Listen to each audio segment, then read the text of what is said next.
Selamat hari Tuhan saudara-saudari sekalian. Salam damai Tuhan kita Yesus Kristus menyertai kita semuanya. Hari ini adalah hari Minggu Advent yang kedua. Dan dalam video kali ini kita akan belajar dari Yohanes Pembaptis tentang pertobatan. Bersama dengan saya Roma Argo di channel Heavenward.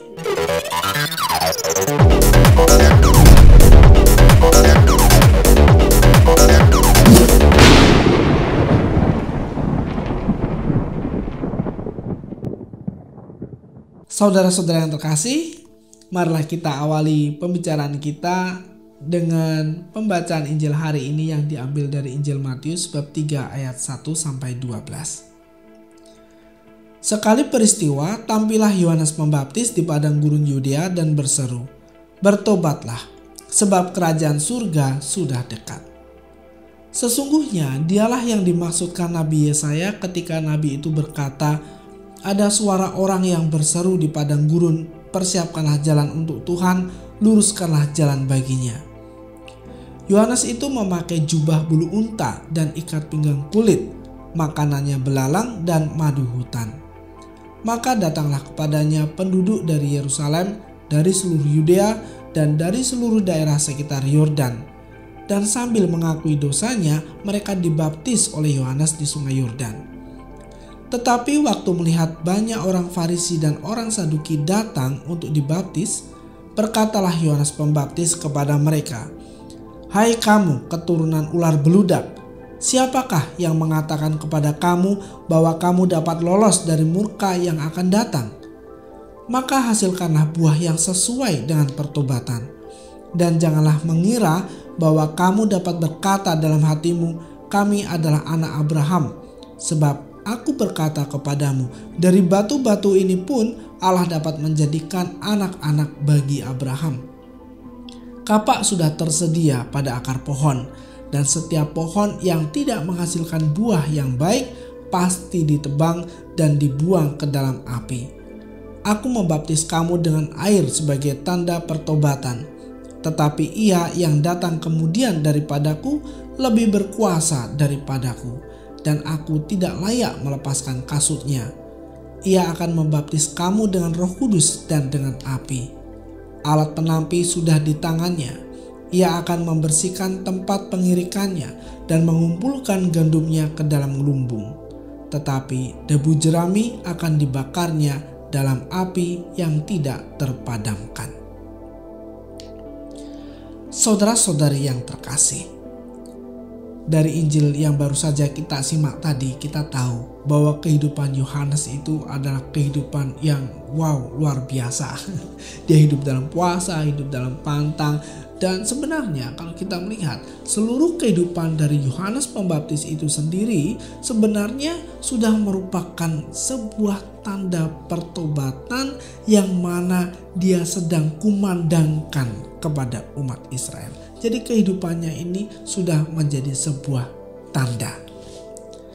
Saudara-saudara yang terkasih, tidak ada seorang pun yang luput dari pengadilan Allah. Tidak ada.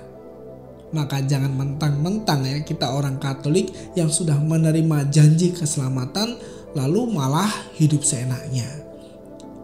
Tidak mengikuti apa yang menjadi kehendak Tuhan dalam kehidupan kita. Yohanes Pembaptis dalam Injil tadi menyerukan, hasilkanlah buah-buah yang sesuai dengan pertobatan. Itu tadi kata beliau di ayat 8. Dan di ayat 9 dia mengatakan, setiap pohon yang tidak menghasilkan buah yang baik akan ditebang dan dibuang ke dalam api. Ini untuk kita, saudara-saudaraku, untuk kita renungkan. Saudara-saudaraku yang terkasih, bertobat berarti berhenti berbuat dosa. Benar. Tetapi tidak hanya sampai di situ saja. Mari kita baca Injil Lukas bab 3 ayat 10 sampai 14 di mana Yohanes Pembaptis juga mengajarkan bagaimana sikap pertobatan yang sesungguhnya. Mari kita simak bersama. Orang banyak bertanya kepadanya, Jika demikian, apakah yang harus kami perbuat? Jawabnya, barang siapa mempunyai 2 helai baju, hendaklah ia membaginya dengan yang tidak punya. Dan barang siapa mempunyai makanan, hendaklah ia berbuat juga demikian. Ada datang juga pemungut-pemungut cukai untuk dibaptis, dan mereka bertanya kepadanya, Guru, apakah yang harus kami perbuat? Jawabnya, jangan menagih lebih banyak daripada yang telah ditentukan bagimu. Dan prajurit-prajurit bertanya juga kepadanya, dan kami, apakah yang harus kami perbuat? Jawab Yohanes kepada mereka, jangan merampas dan jangan memeras, dan cukupkanlah dirimu dengan gajimu. Jadi intinya adalah kasih. Pertobatan adalah peralihan dari dosa menuju kekudusan. Peralihan dari mementingkan diri sendiri menuju kasih. Itulah pertobatan yang sejati, saudara-saudaraku. Akar dari dosa adalah kesombongan manusia yang mementingkan dirinya sendiri. Dan ini berlawanan dengan kasih. Kasih adalah memberikan diri.